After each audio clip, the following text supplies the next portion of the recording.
Seigneur, ouvre notre cœur pour nous rendre attentifs aux paroles de ton Fils.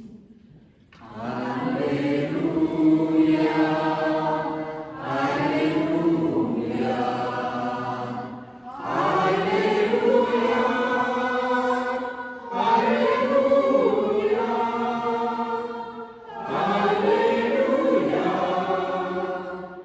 Alléluia, Alléluia. Le Seigneur soit avec vous. Et avec votre esprit.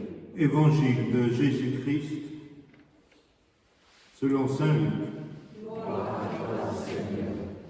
Chaque année, les parents de Jésus se rendaient à Jérusalem pour la fête de la Pâque. Quand il eut 12 ans, ils montèrent en pèlerinage, suivant la coutume. À la fin de la fête, comme ils s'en retournaient, le jeune Jésus resta à Jérusalem à l'insu de ses parents. Pensant qu'il était dans le convoi des pèlerins, ils firent une journée de chemin avant de le chercher parmi leurs parents et connaissances. Ne le trouvant pas, ils retournèrent à Jérusalem en continuant à le chercher. C'est au bout de 3 jours qu'ils le trouvèrent dans le temple, assis au milieu des docteurs de la loi. Il les écoutait et leur posait des questions, et tous ceux qui l'entendaient s'extasiaient sur son intelligence et sur ses réponses. En le voyant, ses parents furent frappés d'étonnement et sa mère lui dit : « Mon enfant, pourquoi nous as-tu fait cela ? Vois comme ton père et moi, nous avons souffert en te cherchant. » Il leur dit : « Comment se fait-il que vous m'ayez cherché ? Ne saviez-vous pas qu'il me faut être chez mon père ? » Mais ils ne comprirent pas ce qu'il leur disait. Il descendit avec eux pour se rendre à Nazareth et il leur était soumis. Sa mère gardait dans son cœur tous ces événements. Quant à Jésus, il grandissait en sagesse, en taille et en grâce devant Dieu et devant les hommes. Acclamons la parole de Dieu.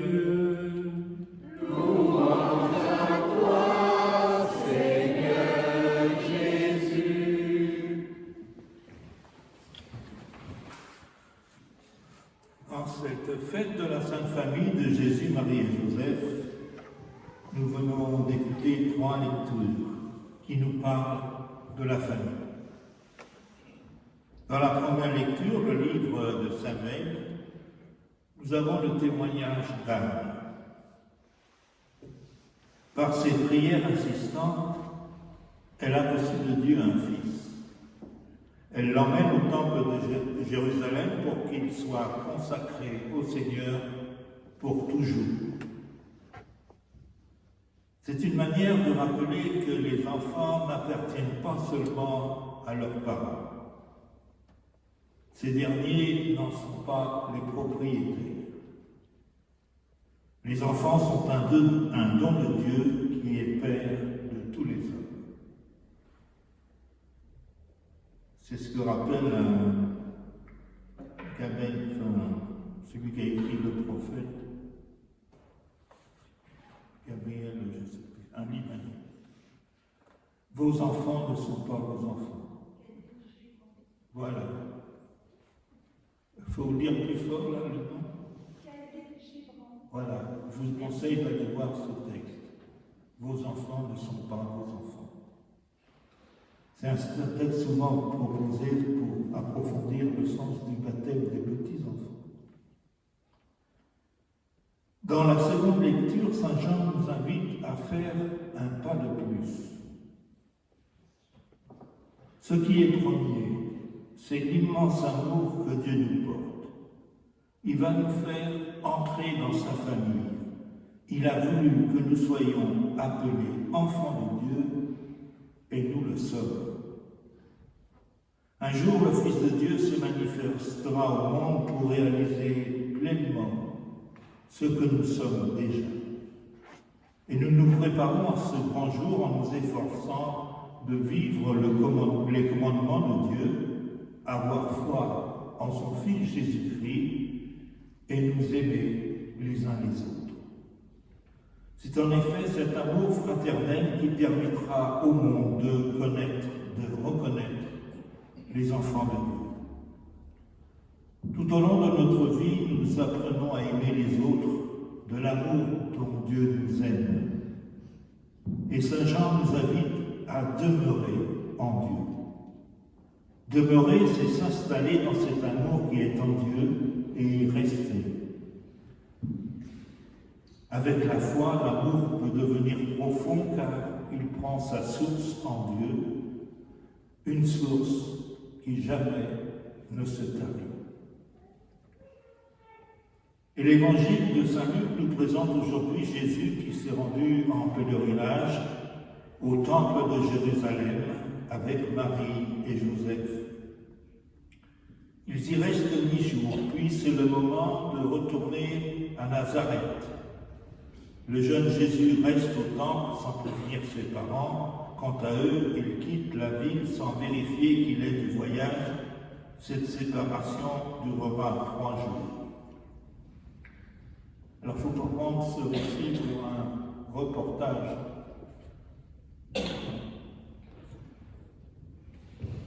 L'importance des 3 jours. Reste à 3 jours. Ça fait référence aux 3 jours qui séparent la croix et la résurrection. Ce récit est un récit théologique. Ce n'est pas une biographie. Et quand Marie et Joseph le retrouvent au temple, ils sont témoins de l'étonnement admiratif de ceux qui sont autour de lui. Il est assis au milieu des docteurs de la loi pour les écouter et leur poser des questions. Et tous sont stupéfaits par la sagesse et l'intelligence de Jésus. Et quand Marie et Joseph lui font part de leur angoisse, ils entendent cette réponse surprenante. Comment se fait-il que vous m'ayez cherché? Ne saviez-vous pas qu'il faut être chez mon Père? Cet évangile nous est donné pour nous révéler cette intimité très forte entre Jésus et son Père. C'est la première parole de Jésus que rapporte l'évangile de Luc. Sa première parole. Ne savez-vous pas que je dois être chez mon Père? Et la dernière parole de Jésus sur la croix. Père, entre tes mains, je remets mon esprit. La sagesse exceptionnelle de Jésus, enfant, devant les docteurs de la loi, s'enracine donc dans cette fidélité inconditionnelle de Jésus par rapport à son Père. Dès son plus jeune âge, il nous est révélé comme le parfait adorateur du Père. L'essentiel de sa vie sera toute sa vie dans cet invisible.